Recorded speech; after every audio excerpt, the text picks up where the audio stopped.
Moving on to 7.2 of your textbook, page 141. Question number 1. Draw number lines and locate points on them. You can see they had given 4 fractions. Out of that 4, 3 are of same denominator, that is 1 upon 4, 3 upon 4 and 4 upon 4. But here 1 is different, that is 1 upon 2. So I cannot show that different fraction on the number line. So here I have to make 1 upon 2 with the same denominator, that is 4. So how I can do with it?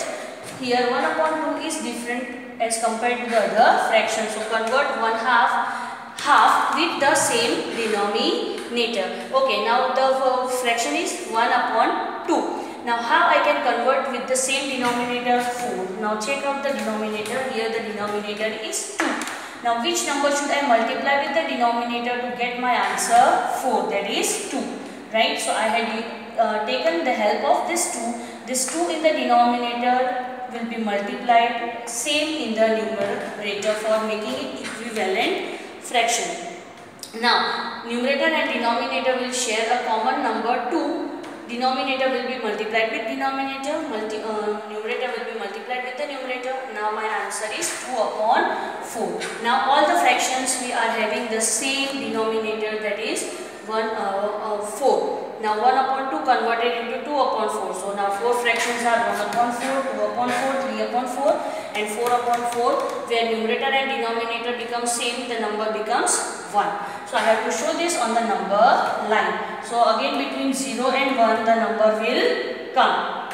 So here again with the equal distance I have to make 4 parts, right, where 4 upon 4 will become 1. So it starts from 0 and ends in between 0 and 1. So I have shown 1 upon 4.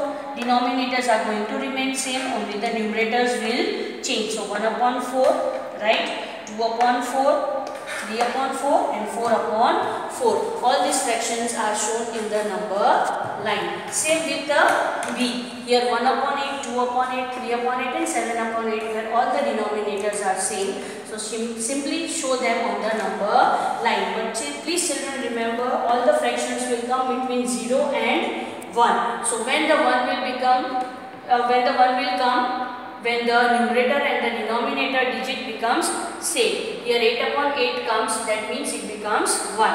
So I have to show 1 upon 8, 2 upon 8, 3 upon 8 and 7 upon 8. If you will not write these 3, then also it's okay. I had written 1 upon 8, 2 upon 8, 3 upon 8, 4 upon 8, 5 upon 8, 6 upon 8, 7 upon 8 and 8 upon 8 means 1, when numerator and denominator becomes same. And I had shown this with a big circle so that they are the points which we have to show on the number line. So these 4 are the points which I had shown on the number line. Hopefully this is clear. To make it yourself more clear, C will be your homework of your textbook. Moving on to question number 2. Express, this is kind of which fraction we can say? This is improper fractions. These are improper fractions. Always remember, improper fractions, when they are converted, they convert into mixed fraction, and mixed fractions are always converted into improper fraction. Right? Now 20 upon 3 is an improper fraction. It will be compulsorily converted into mixed fraction. How? Numerator will go in the division box, denominator will be outside the division box. The numbers will be where you will not get your remainder 0. In conversion of improper to mixed fraction, your remainder will never be 0. So after converting this numbers 20, when I divide it by 3, 3 6 are 18.